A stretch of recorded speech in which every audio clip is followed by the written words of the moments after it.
Ini adalah hasil racikan fermentasi bawang putih.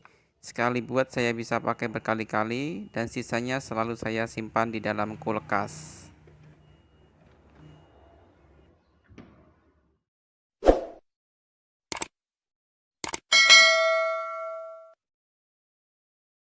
Bismillahirrahmanirrahim. Assalamualaikum warahmatullahi wabarakatuh.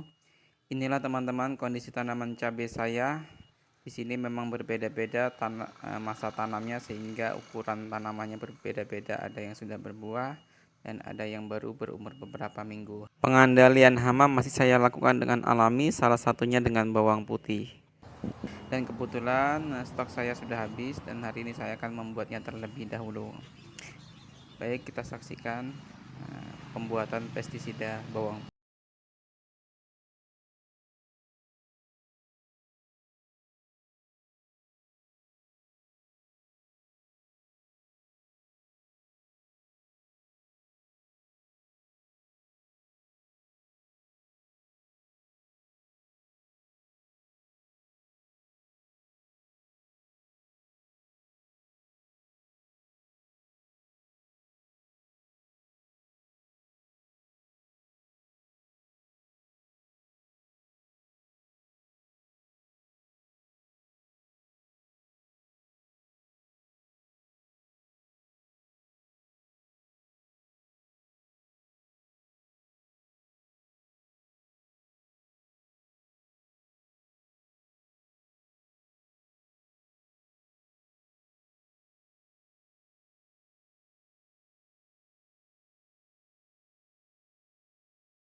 Kita aduk bentar dan kita masukkan ke dalam wadah botol.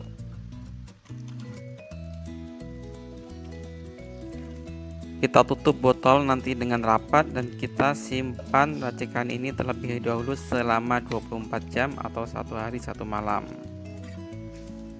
Setelah 1 hari 1 malam atau 24 jam, kita akan campurkan sedikit sabun colek. Kita masukkan dulu ke dalam wadah agar lebih mudah nanti mencampurnya atau mengaduknya. Kita masukkan sedikit saja ya teman-teman. Sabun colek ini bisa kita gunakan ataupun tidak, itu terserah kita karena ini sebagai bahan tambahan untuk perekat saja. Jika ingin 100% berbahan alami, tidak menggunakan ini tidak masalah. Efeknya hanya kita harus lebih rajin saja untuk menyemprotkan ke tanaman. Baik, sudah kita aduk rata dan kita masukkan kembali ke dalam wadah botol.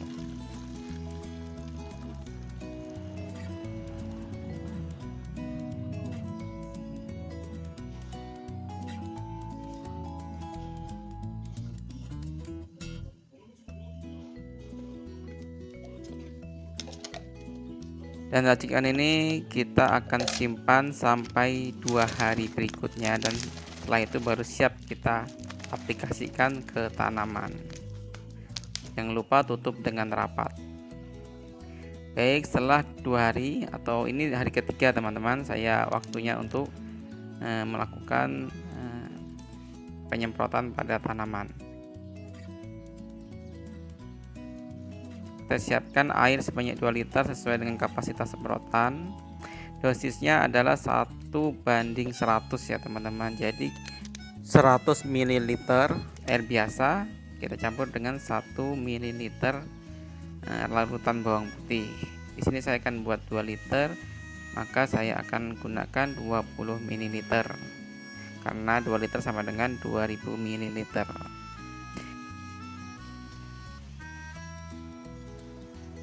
Jangan sampai kelebihan dosis. Pengalaman saya ketika saya awal melakukan perawatan pada tanaman cabai saya ini, saya gunakan dengan dosis yang sangat berlebihan. Saya tidak ingat berapa dosis yang pasti sangat berlebihan, bahkan mungkin 5 kali lipat daripada dosis yang saya gunakan sekarang. Ketika itu tanaman saya terserang hama begitu hebatnya, karena memang saya belum melakukan perawatan atau pengendalian hama. Akhirnya karena ketidaksabaran saya ingin membasmi hama tersebut, saya lakukan dosis yang tinggi. Hama memang mati, hama terlihat kebakar, tapi setelah 3 hari kemudian daun-daun tanaman saya menjadi kosong seperti terbakar dan akhirnya rontok. Syukurnya tanaman itu tidak sampai mati.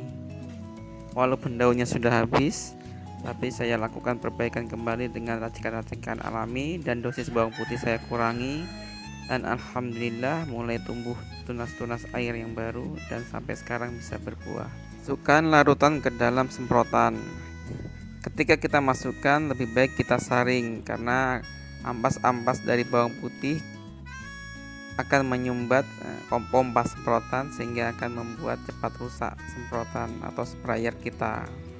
Pengaplikasian atau jarak waktu pestisida alami ini sangat berbeda dengan pestisida kimiawi, karena pestisida alami tidak menggunakan perekat yang tahan lama seperti yang ada pada kimiawi, sehingga kita harus lebih ekstra dalam merawat tanaman. Untuk skala rumahan dengan jumlah tanaman masih sekitar 20 atau 30 pohon sesuai kemampuan kita, pestisida alami ini masih mampu kita terapkan pada tanaman. Tapi ketika sudah mencapai skala yang lebih besar hingga ratusan tanaman, sepertinya kita akan kewalahan jika menggunakan pestisida alami ini. Karena dengan tanaman segini saya harus mengaplikasikan ke tanaman dengan jarak per 2 hari, bahkan per hari. Jika terlalu jauh jaraknya, hama cepat kembali teman-teman, dan jika kita tidak tangani segera akan berakibat buruk bagi tanaman. Berbeda dengan pestisida kimiawi, kita aplikasikan ke tanaman bisa seminggu sebanyak 2 kali dengan merek yang berbeda, sehingga waktu dan tenaga lebih ringan dengan menggunakan pestisida kimiawi. Secara otomatis untuk skala industri, untuk pestisida alami ini kurang efektif ya teman-teman, bagi saya itu menurut saya ya teman-teman. Tapi jika ingin memang tetap mempertahankan kualitas tanaman secara alami, kita harus lebih ekstra saja dalam merawatnya dengan menggunakan cara yang alami. Dan untuk tanaman saya ini sudah berjumlah 100 pohon, sehingga nanti saya akan lihat ke depannya ketika ada atau perkembangannya pesat, pertumbuhannya bagus dan daun-daun sudah sangat lebat.